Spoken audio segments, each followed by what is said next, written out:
saquen un hoja y pongan nombre completo y primera pregunta. ¿Lista ya, por favor? Bueno, hoy vamos a avanzar en un tema bastante interesante y bonito, el tema de lo que es anatomía patológica, el tema de trastorno de los leucocitos como tal. ¿Ya? Bueno, vamos a partir de lo que ya saben, de dónde derivan todos los elementos formas de la sangre como ser, ¿no? Todos derivan de una célula madre pluripotencial, la cual se divide en dos, una parte mieloide y una parte linfoide. La parte mieloide va a dar parte a los glóbulos rojos, las plaquetas, y a una parte específica de los glóbulos blancos, que derivados del mieloblasto, como son los granulocitos, ¿ya? Y la parte linfoide va a dar parte a origen a los linfocitos, ya sea linfocitos T y linfocitos B. ¿Ya? Partiendo de ahí, vamos a tener que los trastornos de los leucocitos se dividen por déficit y por aumento. ¿Ya? Entonces, vamos a tener por deficiencia lo que se va a llamar una leucopenia, y vamos a tener aumento, una leucocitosis o proliferación, siendo que la proliferación es reactiva o neoplásica. ¿Ya? Entonces, vamos a ver la leucopenia, que es una disminución de los glóbulos blancos como tal. Estos glóbulos blancos circulantes van a disminuir, pueden estar disminuidos por diversos motivos, ya sea por procesos infecciosos graves, por procesos reactivos a fármacos o enfermedades graves. Y dentro de la leucopenia también podemos conocer la linfopenia, que es solo reactivo a los linfocitos, a la serie de los linfocitos. Generalmente más frecuente en pacientes que tienen VIH, en pacientes inmunodeprimidos. ¿Ya? En resumen, la leucopenia se da por un número reducido de células de defensa, en otras palabras, glóbulos blancos bajos. ¿Ya? Y dentro de la leucopenia existe la linfopenia, que es nada más y nada menos que los linfocitos disminuidos. Y esto se debe principalmente por redistribución, no así por disminución de la producción de linfocitos como tal. Esto quiere decir redistribución, que se encuentra en órganos linfáticos, linfoides de secundarios, como por ejemplo vasos, ¿no? Y generalmente se va a ver más en procesos virales debido a una activación del interferón 1, el cual se activa en procesos virales agudos, el cual va a activar los linfocitos T, y estos linfocitos T activados van a ir a localizarse en los ganglios linfáticos, ya sea vasos o las cadenas ganglionares. Y es por eso que se disminuye en sangre periférica el número de linfocitos. ¿Ya?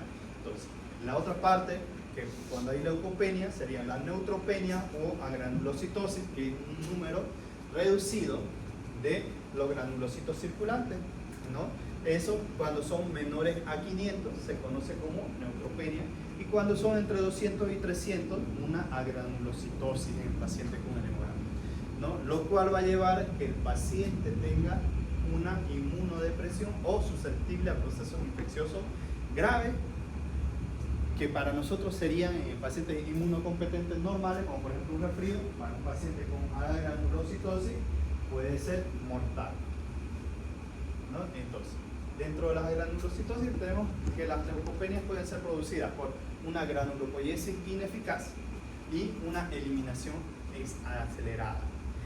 Aquí quiere decir granulopoiesis, una generación de granulocitos ineficaz, que se inicia la producción de los granulocitos, pero por algún motivo no llega a ser eficaz y disminuye la producción.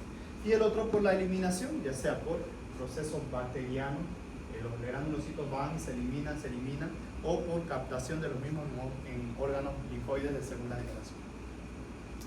Dentro de la granulopoiesis ineficaz vamos a tener que puede ser por supresión de las células madres en médula ósea, o sea, la fábrica directamente se dañó y no se están produciendo granulocitos, ¿ya? Que puede ser debido a secundario a radiaciones principalmente, o uso de fármacos, ¿ya? Exposición a fármacos de diferentes índoles, supresión de precursores, o sea, sabemos que para que un glóbulo blanco madure tiene que ser estimulado por otros mecanismos. Cuando esos mecanismos no se producen, se produce una supresión de los precursores. Y enfermedades asociadas como a granulopoiesis ineficaz, como por ejemplo enfermedades congénitas inmunológicas netamente, ¿ya? Y tenemos que por destrucción, que sería la causa más frecuente, vamos a estar asociados a procesos infecciosos o enfermedades que no son infecciosas pero que atacan al mismo cuerpo, como por ejemplo lupus eritematoso sistémico, un tipo de enfermedad inmunológica en el cual el cuerpo ataca a cada célula del cuerpo y eso incluye a los leucocitos, los destruye, ¿no? Fármacos, ¿no? Que pueden ser tóxicos o fármacos recetados. Secuestro esplénico, el vaso tiene cierta función, dentro de ellos rescatar a las células formes, viejas, y llevarlas a él, y por eso hacen un secuestro esplénico o un mayor uso en infecciones graves. Por ejemplo, los pacientes que tienen un choque séptico grave van a hacer mayor uso de esos glóbulos blancos y por ende van a haber mayor consumo de ellos y va a haber disminución en sangre periférica. Morfología va a depender de la causa subyacente que está causando la leucopenia en el hemograma, ¿no? Y en la médula ósea podemos tener una médula ósea con hipercelularidad en agranulopoiesis ineficaz o una hipocelularidad debido a fármacos o aplasia medular. ¿Ya? Entonces, y esta leucopenia va a dar manifestaciones. Las manifestaciones más comunes van a depender de la causa que la originó. Si es un proceso infeccioso, obviamente va a haber fiebre, va a haber malestar general, cansancio, debilidad, y si no la causó un proceso infeccioso, va a predisponer a que tenga algún proceso infeccioso grave el paciente. Ese es un extendido de un frotis de un aspirado de médula ósea, en el cual vemos las trabéculas y vemos que no hay células prácticamente, y esto es el diagnóstico de un paciente que tiene una aplasia medular, ya sea originada por algún proceso viral o por algún proceso reactivo o un tóxico. Por ejemplo, lo que utilizan en el campo para fumigar, algunos están asociados a leucemias. Bueno, y lo bonito y interesante de los glóbulos blancos, glóbulos rojos, es que lo podemos ver con un simple hemograma. ¿Y qué les llama la atención de ese hemograma proyectado ahí? ¿Cuántos están los glóbulos blancos? 840, exactamente, y de ellos los neutrófilos corresponden a 520. ¿Ya? Entonces tenemos un hemograma con leucopenia, pero no está con agranulocitosis todavía, porque tiene granulocitos mayores a 500, tiene 520, a 20 de estar con una agranulocitosis severa, ¿no? Esto se puede hacer por pacientes que tienen médulas aplásicas, ¿no? O pacientes que están en quimioterapia, radioterapia, que disminuyen por el mismo procedimiento de radio y quimio, producen estos trastornos hematológicos. Grave en el sentido de que este paciente con esos glóbulos blancos es como si tuviéramos una carencia total de policía, vamos a ser susceptibles a cualquier infección. ¿Ya? Entonces, la proliferación reactiva de los leucocitos y ganglios linfáticos.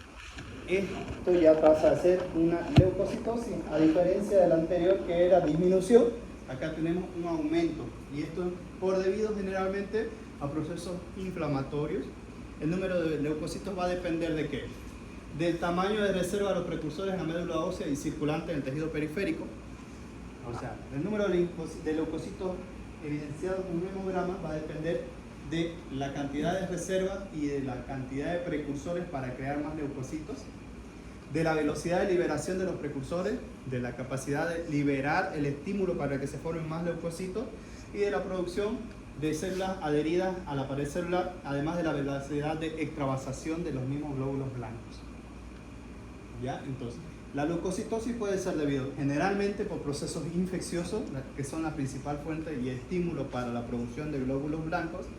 ¿Ya? Puede ser debido por procesos inflamatorios mediante citoquinas inflamatorias, incrementan la proliferación y la diferenciación de precursores que estimulan la producción de leucocitos y pudiendo estimular diferentes líneas celulares, ¿no? Entonces, dependiendo del estímulo, vamos a ver estímulos a diferentes estirpes celulares, ya sean linfocitos, granulocitos.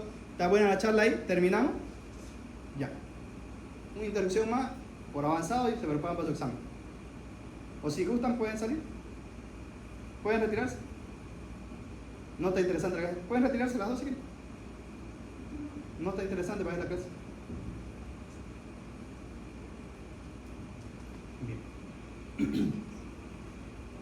Dentro de la leucocitosis tenemos que pueden elevarse diferentes estirpes celulares y para nosotros eso nos va a ser una orientación en el momento de tratar a un paciente con una leucocitosis. Teniendo en cuenta que puede haber una leucocitosis a predominio de neutrocitos o neutrófilos, y la principal causa va a ser procesos bacterianos. Entonces podemos tener una leucocitosis con predominio de neutrófilos que orienta a un proceso bacteriano. Podemos tener una leucocitosis a predominio de eosinófilos que nos va a dar más en procesos alérgicos, ¿ya? Y podemos tener una leucocitosis a predominio de linfocitos que principalmente va a ser por procesos crónicos como por ejemplo tuberculosis o con frecuencia de infecciones víricas, que generalmente las infecciones víricas causan leucocitosis con predominio linfocitario, lo principal que se eleva en pacientes que tienen resfrío, en pacientes que tienen infecciones virales como por ejemplo citomegalovirus, mononucleosis infecciosa, podemos encontrar esto. Entonces, esas tres estirpes celulares nos van a orientar en el diagnóstico y tratamiento del paciente en un hemograma con leucocitosis. ¿Ya? Entonces, miren ese hemograma. ¿Qué les llama la atención de ese hemograma?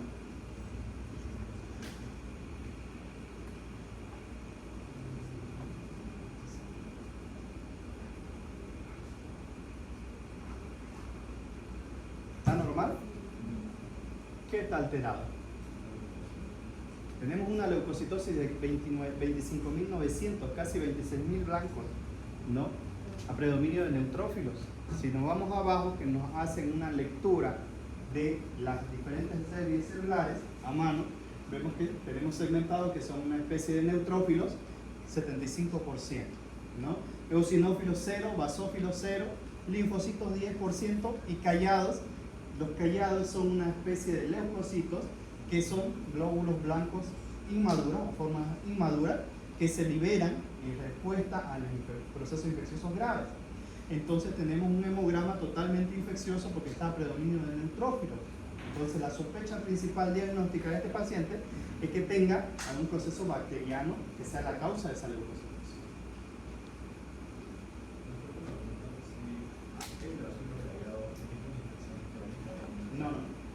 No, más bien los callados indican una infección más reciente. ¿Por qué? Porque ante una agresión tu cuerpo está liberando más glóbulos blancos y como no hay formados ya maduros, está liberando los inmaduros para que vayan y traten de defender. Es como por ejemplo aquí liberan a los policías y después a los cadetes, ¿ya? Cuando tenéis proceso infeccioso crónico del hemograma, cuando está predominio de linfocitos, puede ser por leucemia, puede ser por tuberculosis, puede ser por VIH. ¿Ya? ¿Se entiende? Bien. Ahora, dentro de las alteraciones de los linfocitos, o de los glóbulos blancos, también tenemos la linfoadenitis. Como sabemos, los glóbulos blancos, parte de ellos maduran en médula ósea y timo, que son órganos linfoides primarios, y pueden pasar a la circulación. Entonces, por eso los ganglios linfáticos se consideran dentro también del estudio de los glóbulos blancos. ¿Ya? ¿Por qué? Porque los linfocitos que salen de los órganos linfoides primarios, como por ejemplo timo y médula ósea, ¿no? Estos se alojan posterior a ser liberados en los ganglios linfáticos, en las cadenas ganglionares que tenemos, ya sea retroauricular, cervical anterior, posterior, axilar, inguinal, ¿no? Estos órganos linfoides secundarios, como por ejemplo vasos, amígdalas, adenoides, placas de Peyer, que se encuentran en el intestino, ¿sí? ¿No? Que forman tejidos linfoides periféricos donde terminan de madurar estos glóbulos blancos. ¿Ya? Entonces, la linfadenitis, estos glóbulos blancos al ser estimulados, estas células producen cambios morfológicos en los ganglios linfáticos. ¿Ya? Pocos días después de la estimulación antigénica, estos incrementan de tamaño adquiriendo aquí en el linfocito B la capacidad de producir anticuerpos. Es por eso que cuando nosotros, o cualquiera de ustedes ha tenido problemas, por ejemplo, del oído, han visto que los ganglios retroauriculares se inflaman. Cuando han tenido problemas de faringe, los submandibulares se inflaman. ¿Por qué? Porque la principal fuente de defensa están en esos ganglios. Los glóbulos blancos activados se van y se refugian en esos ganglios. Entonces de ahí se liberan. Entonces por eso produce inflamación de los ganglios linfáticos regionales más cercanos al lugar afectado. ¿Ya? El incremento del tamaño de los ganglios linfáticos dependerá de la gravedad del estímulo, de la respuesta y de la respuesta al mismo, ¿ya?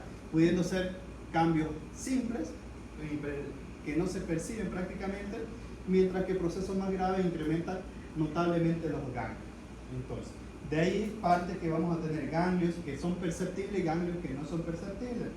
Un ganglio perceptible es cuando tiene más de 1 centímetro de diámetro y va a ser notoria. Es por esta razón que los adultos generalmente no tienen ganglios de tamaño normal y algunos tienen, no se palpa ningún ganglio, mientras que en otros, dependiendo de la cantidad de infecciones respiratorias, van a tener o mayor o menor cantidad de ganglios infartados secos. Y esto van a dar las siguientes manifestaciones, ¿no? Aumento de volumen con calor, dolor, rubor o simplemente dolor por el proceso infeccioso, y van a afectar dependiendo de la cadena ganglionaria, sea cervical, axilar, mamaria, inguinal, ¿no? Dependiendo del lugar donde se afecte el proceso infeccioso. Partiendo de ahí, las linfadenitis, que son infecciones localizadas en ganglios, en otras palabras vamos a tener la linfadenitis aguda inespecífica y la linfadenitis crónica inespecífica, ¿ya? Entonces, la linfadenitis aguda inespecífica es una de las más frecuentes. Vamos a tener linfadenitis cervical, la cadena ganglionar anterior, ¿no? Donde vamos a tener que las infecciones de los dientes, senos paranasales, oídos y amígdala drenan ahí, por lo tanto vamos a tener ganglios infartados si hay procesos en faringe, ¿ya? Linfadenitis inguinal, toda infección de los miembros inferiores, ya sea cortes, heridas, vamos a tener aumento de los ganglios si se produce una infección. La linfadenitis cervical axilar anterior por afecciones de las extremidades superiores o de las mamas en mujeres, y la linfadenitis inguinal también puede ser por procesos infecciosos de transmisión sexual por la translocación bacteriana, y la linfadenitis de los ganglios mesentéricos en la parte abdominal, que puede haber por procesos, por ejemplo, apendicular. Y esas son las manifestaciones, ¿no? Cadena ganglionar anterior, donde vamos a ver aumento de volumen con calor, dolor, rubor, y el tamaño va a depender de la gravedad de la infección, ¿ya? La linfadenitis puede ser por procesos virales, por lo tanto va a ser sistémicos o bacterianos, que pueden producir linfadenopatía aguda generalizada. Dependiendo del estímulo que produzca la infección, vamos a tener que puede ser solo un ganglio o puede ser una adenitis generalizada, toda la cadena ganglionar comprometida. Macroscópicamente, como vemos, un ganglio inflamado, doloroso, ya que puede accederse, pudiendo estar fluctuantes, además eritematoso, histológicamente, tan tumefactos, indentados con color rojo, grisáceo, pero clínicamente vamos a ver del ganglio afectado con calor, dolor, rubor, aumento de volumen, ¿ya? La linfadenitis crónica inespecífica, ¿no? Varios estímulos pueden ser la causa. Tiene varios patrones histológicos, habitualmente son no dolorosos y generalmente son frecuentes en ganglios inguinales o axilares, donde vamos a tener ganglios aumentados de tamaño, pero sin dolor, a diferencia de las adenitis agudas. Las adenitis crónicas o linfadenitis crónicas está caracterizado por el aumento de volumen de los ganglios, pero sin dolor. Pueden ser diversas las causas, dentro de ellos desde procesos neoplásicos hasta procesos infecciosos como la tuberculosis.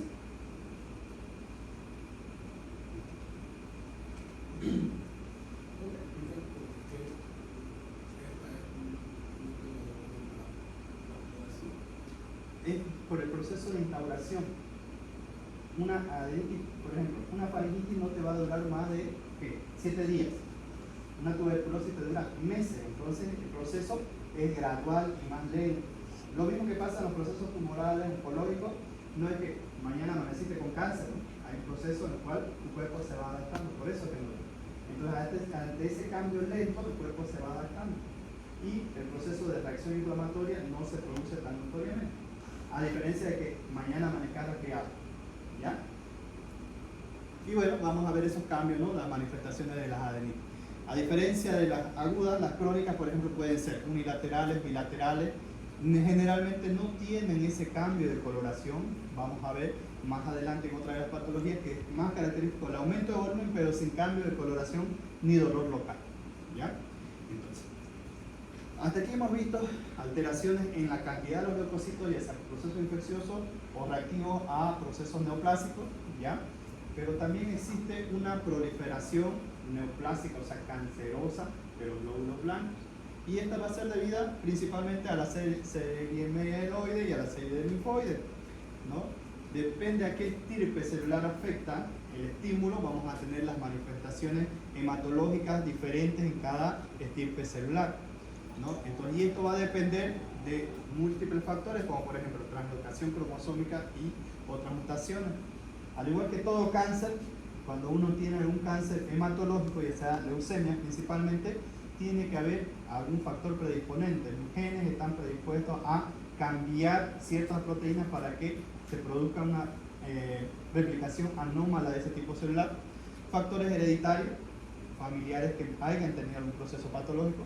Virus, actualmente se considera que los virus, saben que los virus para replicarse son de ARN o de ADN, ¿no es cierto? Entonces ese estímulo produce una alteración en la replicación celular.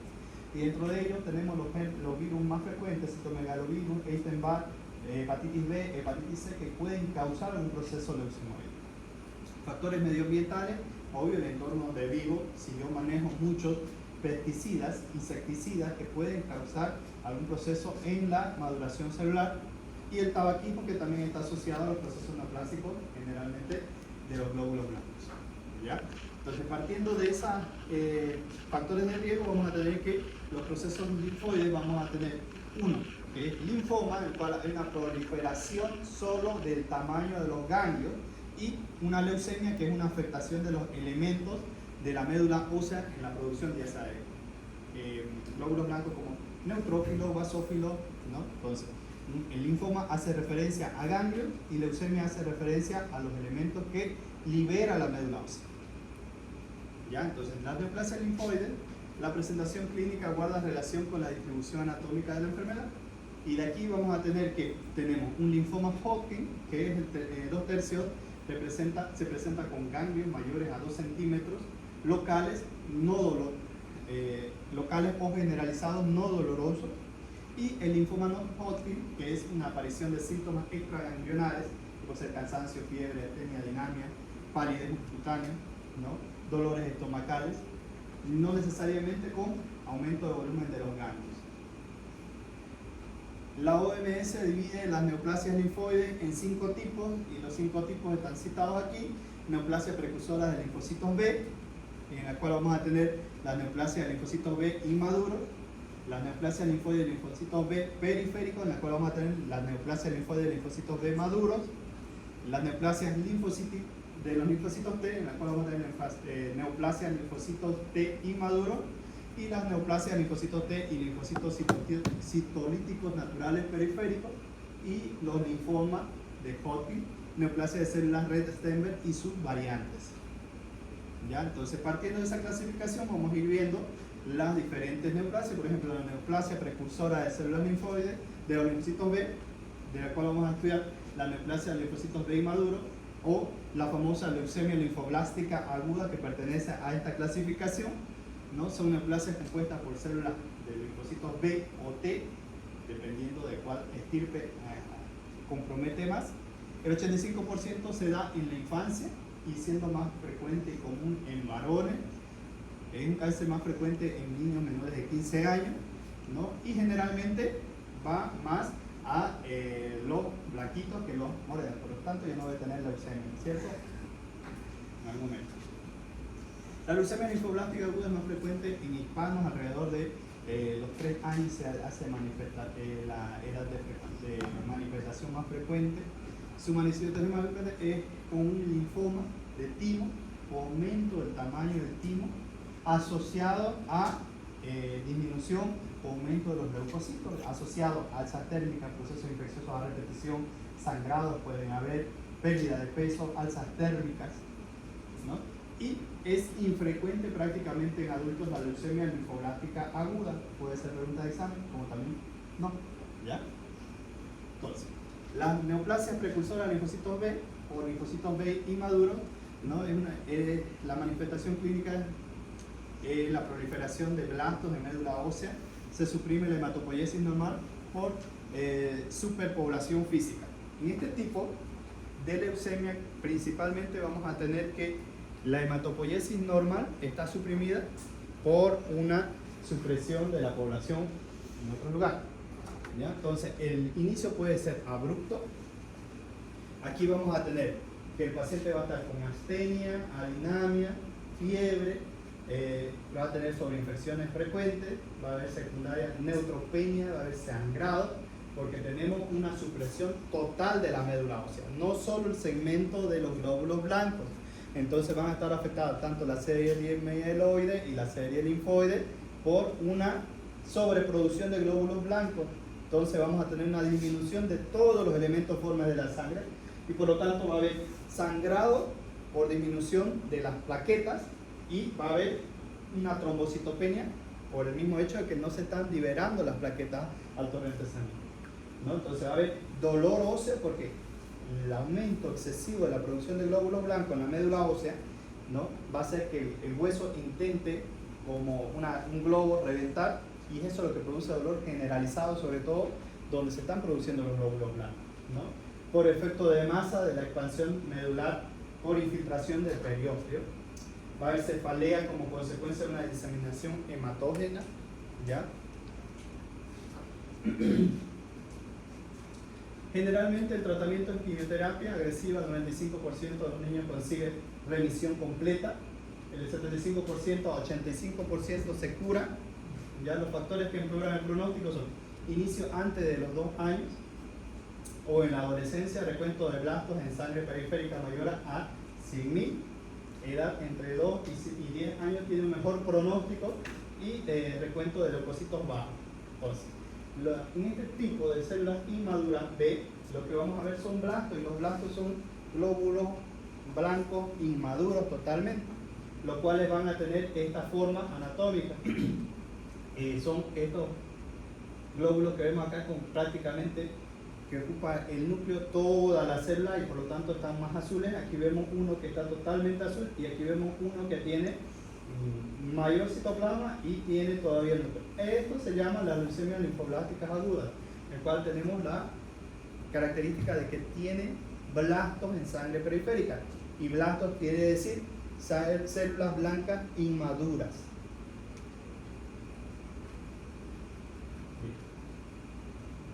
Entonces, la morfología, vamos a tener una médula hipercelular, que vamos acá, aquí tenemos glóbulos rojos, esto es lo de acá, y aquí tenemos los glóbulos blancos, que quiere decir hipercelular, un aumento de la producción de glóbulos blancos que está colapsando la producción de las otras líneas celulares, ¿ya? Puede haber una linfadenopatía o esplenomegalia, masas tímicas, ¿no? El timo puede estar aumentado de tamaño o puede tener nodulaciones. El inicio antes de los 2 años o en la adolescencia, las células tumorales tienen un citoplasma basófilo y escaso núcleo en su interior. Vemos el citoplasma que es de color azul, pero con mayor cantidad del núcleo en la misma célula. Y si lo vemos en una placa, vemos que estos son glóbulos rojos y estos son blastos, ¿no? Miren, el núcleo compromete prácticamente toda la célula, son glóbulos blancos inmaduros y cuando se ve esto, se hace un recuento y ese recuento nos lo da el bioquímico y nos dice una leucocitosis con un 10% de blastos en sangre periférica y eso traduciría a decir que el paciente tiene algún proceso de una leucemia. Cuando se hace el diagnóstico, cuando tenemos el aspirado de médula ósea para confirmar lo que estamos evaluando en sangre periférica.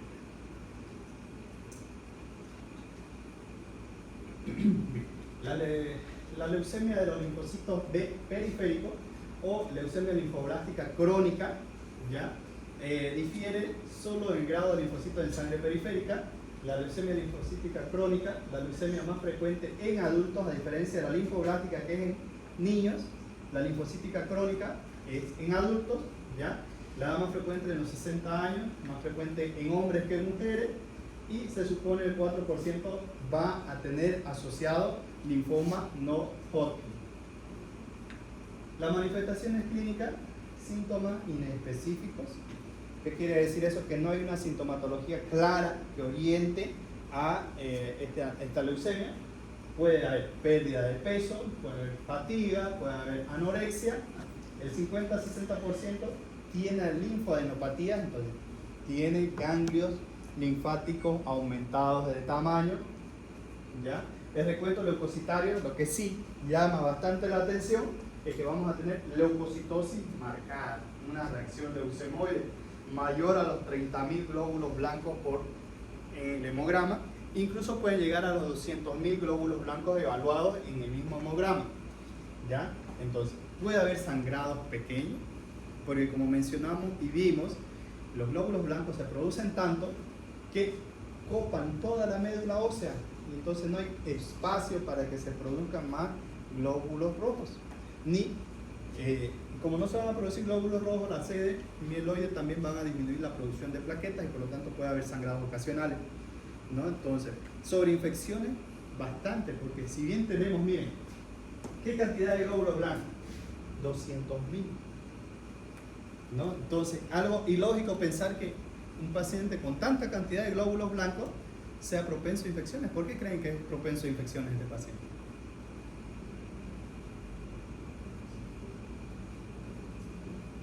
¿Quién dijo yo? ¿Por qué creen? Miren, tiene 200.000 glóbulos blancos, puede ser 100.000, puede ser 150.000, ¿no? Pero va a estar arriba de los 60.000. ¿Por qué creen que con tantos glóbulos blancos el paciente es predispuesto a tener infecciones de cualquier tipo? Respiratorias, urinarias, gastrointestinales. ¿Por qué piensan? Porque esos glóbulos blancos son inmaduros, no sirven. Es como los policías gordos que tenemos aquí, ninguno corre en una cuadra, ¿no es? Tenemos tantos, pero ninguno de ellos sirve para nada. Entonces, por eso es que es inmunodeprimido el paciente.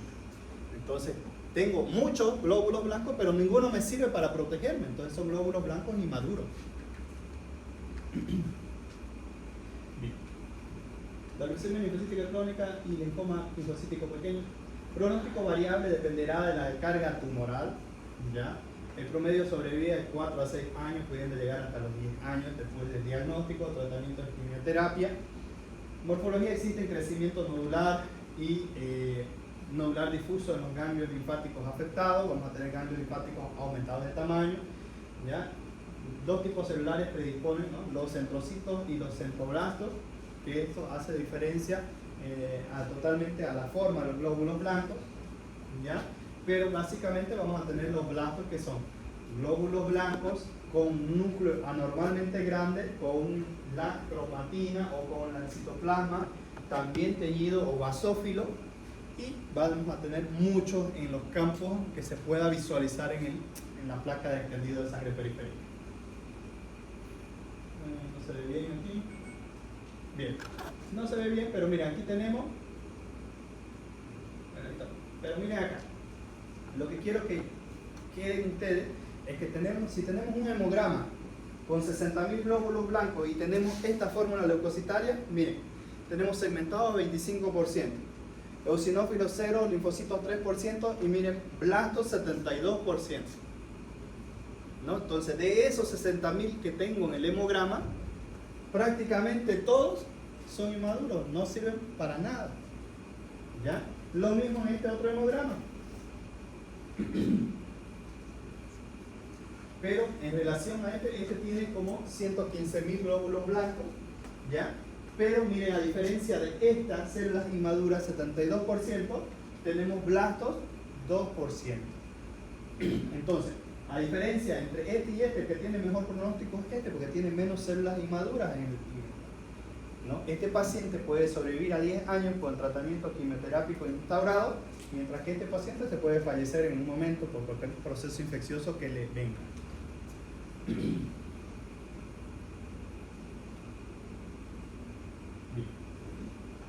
Entonces, hemos visto dos tipos de leucemia que son característicos, una de adulto y una de niño. El de niño es la leucemia linfoblástica aguda y en el adulto la leucemia linfocítica crónica. Cada una tiene sus particularidades, ¿no? Una no se presenta en el otro, pero las dos tienen la particularidad de que tienen leucocitos anormalmente elevados.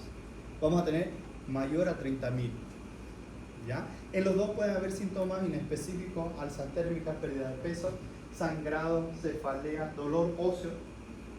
Puede haber en los dos porque hay una médula ósea que está siendo ocupada por las células inmaduras. ¿Ya? Entonces, y si a eso le hacemos un hemograma, cuando vemos un hemograma, vamos a tener la leucocitosis con blancos. Bueno, y siguiendo con la línea de las alteraciones hematológicas, los leucocitos, tenemos que hablar de los linfomas, porque son parte de los glóbulos blancos, sobre todo los ganglios linfáticos. Y aquí vamos a tener dos tipos principales. Vamos a tener el linfoma Hodgkin y el linfoma no Hodgkin. Cada uno tiene sus particularidades, ¿ya? Y según la presentación nos orienta hacia cierto tipo. Por ejemplo, en el linfoma Hodgkin vamos a tener que a menudo la localización es única de un grupo ganglionar, o sea, solo cuello, solo axila, solo región inguinal, solo región abdominal, pero solo una vez, solo un segmento afectado, ¿ya? A menudo se disemina por contigüidad. Hay adenopatía mesentérica y en el anillo de Waldeyer hay una afectación extraganglionar morfológicamente de células de red stem. Entonces, en el linfoma Hodgkin vamos a tener compromiso regional, no hay manifestaciones extraganglionares y su característica principal es que tenemos las células de red stem en el extendido, ¿no? Característica principal del linfoma Hodgkin. Entonces, y vamos a tener el linfoma no Hodgkin, que representa el 0.7% de todos los cánceres, sobre todo en Estados Unidos, ¿no? La edad promedio de presentación son 32 años, el cáncer más frecuente en jóvenes adultos, primer cáncer humano tratado con éxito con radioterapia. Y vamos a tener que las manifestaciones son extraganglionares como ganglionares como tal, y vamos a ver que en el extendido de la biopsia o de sangre periférica vamos a encontrar las células de red Stenberg, que son este de aquí, esta célula que tiene como dos núcleos que lo están mirando, ¿no? Estas células liberan factores que inducen la acumulación de linfocitos y macrófagos a nivel de los ganglios y por eso se aumentan de volumen. Es por eso que tenemos los ganglios aumentados, porque esta célula aparece y estimula producción y reclutamiento de los linfocitos y por eso aumentan de volumen, ¿ya? Y suponen más del 90% de la celularidad tumoral. Entonces, esta célula está casi en todo el ganglio y es la responsable de que sigan aumentando de tamaño los ganglios linfáticos, ¿ya? Entonces, existe una clasificación para los linfomas que son la esclerosis nodular, celularidad mixta en relación a la cantidad y al tipo de células que tenemos, al extendido.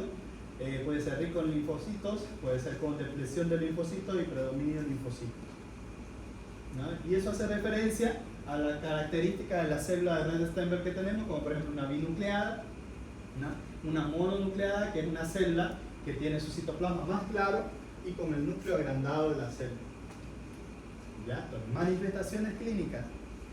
Importante saber cómo se presenta este tipo de características. Obviamente no todo paciente que tenga su aumento de volumen va a decir tenés un linfoma, tenés un cáncer, ¿no?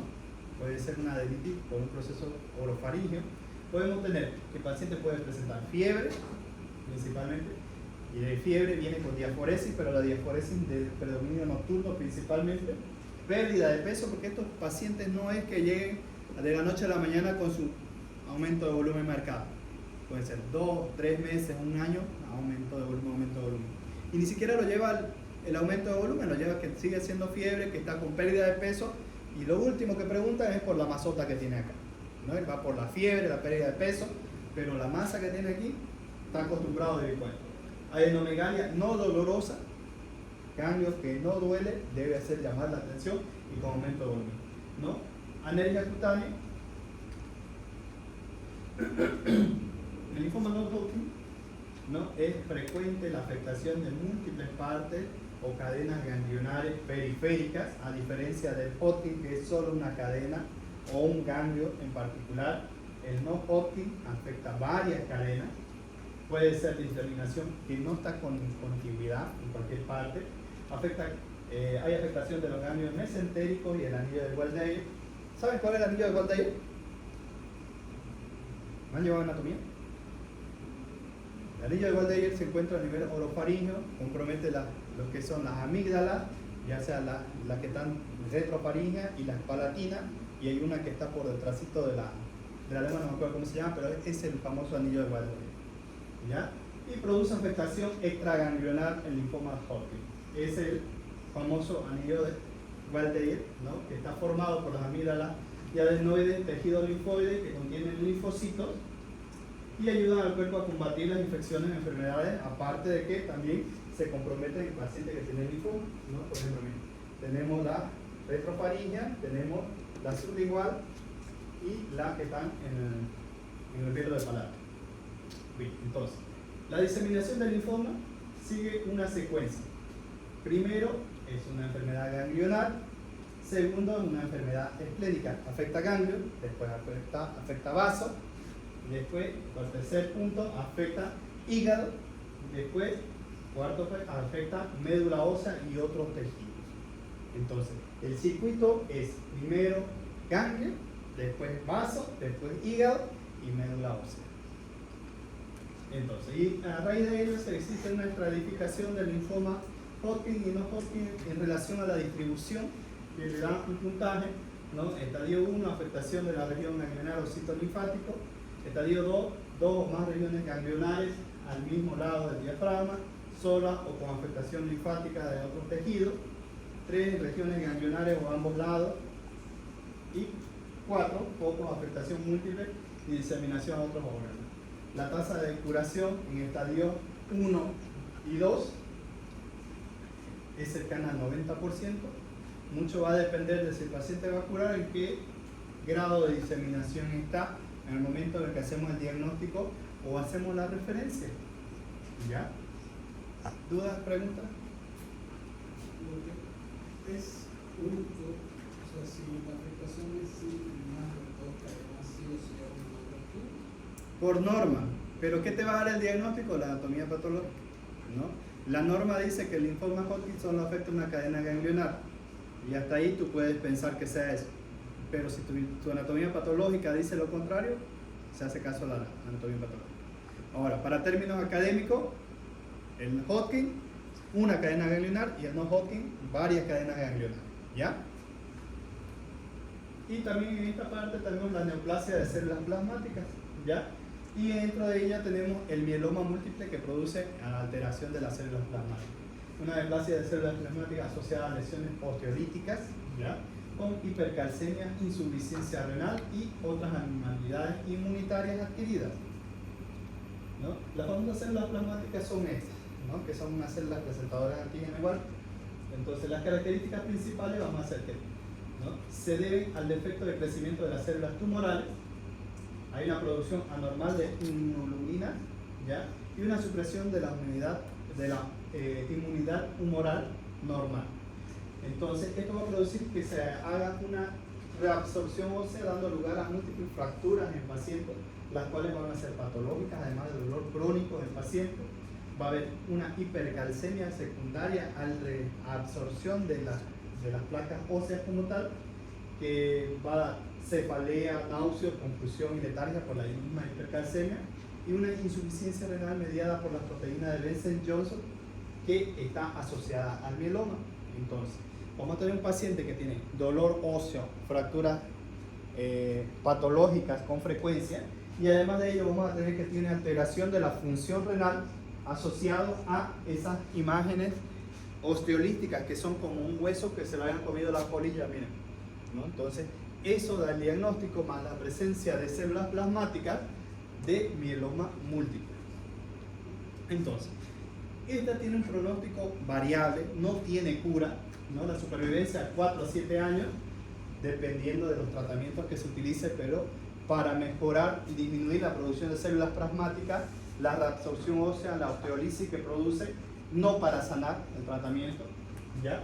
No se han conseguido curaciones en los pacientes sin tratamiento sobreviven 6 a 12 meses, los demás fallecen por la misma falla renal, por las múltiples fracturas y porque tienen una alteración en su sistema inmunológico, tienen infecciones recurrentes.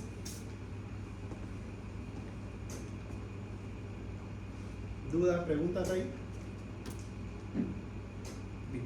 Entonces, vamos a tener que otro tipo de leucemia, vamos a tener la leucemia mieloide aguda, que es causada por mutación de oncogenes adquiridas que impiden su diferenciación, lo que da origen a acumulación de blastos mieloides inmaduros ¿ya? Va a haber un número de células leucémicas en la circulación muy variable, mayor a 100.000 o menor a 10.000, ¿ya? En ocasiones no hay blastos periféricos, solo médula. Los blastos representan mayor al 20%. La clínica puede ser anemia, neutropenia, trombocitopenia, astenia, dinamia, hemorragias en las mucocutáneas, espontánea, coagulación intravascular diseminada, 60% cura con quimioterapia. La leucemia mieloide aguda va a presentarse prácticamente similar a la linfoblástica aguda, a la linfocítica crónica, ¿no es cierto? Miren, la clínica prácticamente es la misma, ¿no? Pero, ¿qué es lo que va a hacer diferencia? La presencia de los blastos mayor al 20% es lo que hace la diferenciación. Esas células del glóbulo blanco con un núcleo mayormente que compromete casi toda la célula va a ser mayor en la linfocítica crónica que en la linfoblástica, ¿ya? Entonces, su pronóstico es muy bueno porque curan cerca, con quimioterapia, cerca del 60%. Como habíamos mencionado, los blastos son células inmaduras, las cuales tienen la característica de que el núcleo es bastante llamativo o grande, y además el citoplasma también está ligeramente teñido de color basófilo, al igual que el núcleo. Y también tenemos los síndromes mielodisplásicos, ¿ya? Entonces, aquí vamos a tener que hay un defecto en la maduración asociado a una hematopoiesis ineficaz y un riesgo elevado de transformación en leucemia mieloide aguda, ¿no? El sangrado periférico puede ser por pancitopenia. Los mieloblastos representan menor al 10% de los leucocitos periféricos. Este síndrome puede ser idiopático o primario, aparecer de manera insidiosa en pacientes mayores de 50 años, secundario, quimioterapia, mielosupresión, y habitualmente después de los 2 o 8 años de tratamiento. La edad promedio son los 70 años, la mayoría son asintomáticos. Los síntomas sí se deben a la pancitopenia. La mayoría, el tratamiento en la mayoría son transfusiones, antibióticos jóvenes, trasplante de médula. Este síndrome mielodisplásico podríamos decir que es un paso antes de la leucemia mieloide o la leucemia crónica, o sea, es una predisposición. Por ejemplo, pacientes que tienen cáncer y realizan quimioterapia pueden llegar a tener algún proceso neoplásico porque toda la medicación que se utiliza en pacientes para tratar de librarlos del cáncer, no se olviden que no solo afecta la célula tumoral, afecta a todas las células, y las células tienen fases de reproducción. Entonces, si afectamos una de esas fases de una célula hematopoyética, vamos a tener algún proceso de leucemia. ¿Qué les parece? Este hemograma ya se lo presenté primero. La leucemia mieloide crónica, ¿no? Una proliferación de los progenitores de series granulocitos. El 90% de las células mieloide crónicas están asociadas al gen Filadelfia. Esto es importante, la leucemia mieloide crónica está asociada a la presencia del gen Filadelfia. Entonces, pero eso, ¿quién nos va a decir que tiene gen Filadelfia? Con la inmunohistoquímica que se va a hacer aquí en Bolivia, solo se hace en La Paz y sale como 3.000 bolivianos para llegar a tener este tipo. Además de eso, se puede hacer un mapeo genético en el cual vamos a tener que alguno de nosotros puede tener el gen Filadelfia asociado, ¿ya? Entonces, en sangre periférica los leucocitos pueden ser de 100.000 menos del 10% de mieloblastos, ¿ya? La hematopoiesis extramedular dentro de la pulpa roja esplénica produce una esplenomegalia acentuada, leucemia mieloide crónica asociada en Filadelfia más esplenomegalia, ¿ya? Frecuente en adultos entre 50 y 60 años, comienzo insidioso, puede tener astenia, adinamia, pérdida de peso, anorexia debido a la anemia y al hipermetabolismo secundario al recambio celular. ¿Dudas? ¿Preguntas? Tema extenso en el libro para que se diviertan leyendo todo el fin de semana. Pero en resumen, tenemos que ver que todo hemograma que tenga leucocitosis mayor a 60.000 o a 30.000, a descartar un proceso infeccioso, hay que asociarlo a un proceso neoplásico.